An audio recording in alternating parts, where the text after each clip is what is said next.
Olá pessoal, eu sou Andressa, sou psicóloga e esse canal é um espaço de conhecimento, aprendizado e trocas sobre saúde emocional. Depois da vinheta falaremos sobre por que agimos como agimos. Então, se tu te interessa pelo assunto, curte, comenta, compartilha e não se esquece de se inscrever no canal e ativar as notificações.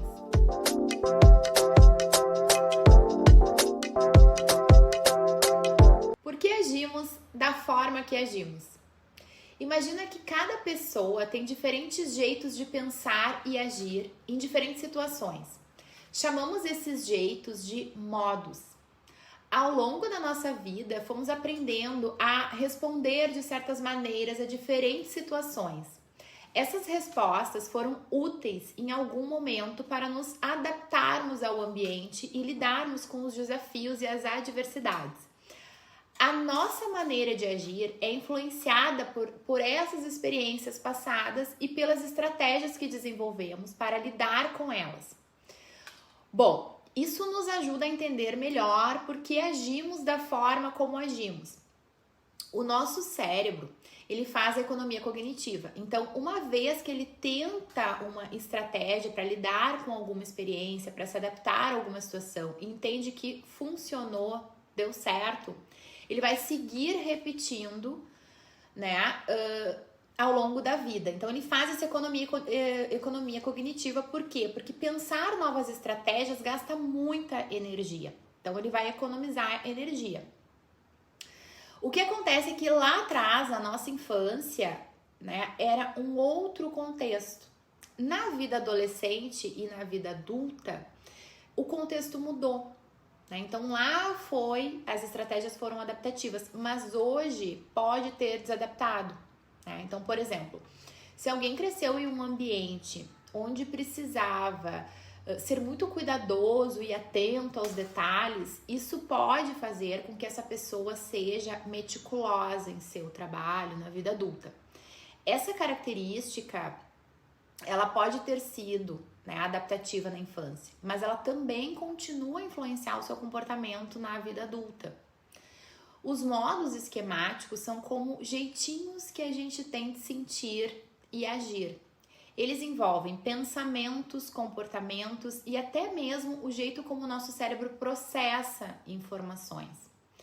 Cada modo representa uma forma específica de funcionar, ou seja, tem pensamento próprio, sentimento próprio e comportamento próprio que entram em ação dependendo da situação, do gatilho, do que está acontecendo externamente. Então, às vezes a gente se sente inseguro, ou precisando de carinho, como se fosse uma criança. A gente fala que a gente está no modo criança. Outras vezes podemos ficar bravos ou críticos, como se fôssemos os nossos cuidadores, ou figuras importantes do nosso desenvolvimento.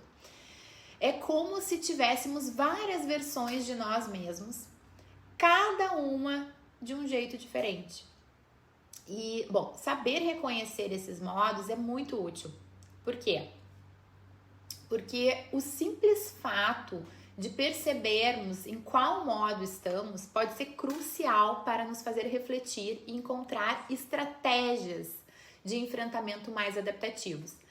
Imagine que é como ter um radar que nos mostra qual dessas versões de nós está ativa. Isso ajuda a entender por que estamos nos sentindo de determinada maneira e nos permite também escolher como queremos agir.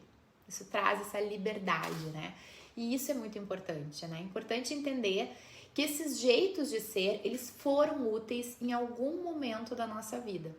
Não são coisas ruins em si, mas às vezes podem causar dificuldades. E o que pode ser desadaptativo não são os modos em si, mas sim a frequência, a intensidade, o contexto ou a situação em que os modos esquemáticos eles são acionados. Então, eu preciso perceber a quantidade de gatilhos que me ativam e que estratégias eu estou utilizando para lidar com isso, E a ideia é ampliar meu repertório de habilidades, porque quanto mais amplo, maior flexibilidade eu tenho, para escolher de que forma eu quero lidar com as demandas, sempre pensando no objetivo principal, que é o atendimento das necessidades emocionais. Então, agora, se eu tenho uma estratégia, né, e eu usar sempre o mesmo modo, sempre a mesma estratégia, me comportar sempre do mesmo jeito em diferentes situações, isso pode ser desadaptativo. Então, não é o modo em si, né? Esses mecanismos de como os modos funcionam é um processo importante para se conhecer melhor, perceber que necessidades emocionais estão faltando e assim poder atendê-las. Bom, esse foi o vídeo Por que agimos como agimos. E se gostou, deixa a tua interação aqui embaixo, se inscreve no canal e me siga nas redes sociais para seguir acompanhando o meu trabalho. Um beijo e até o próximo vídeo.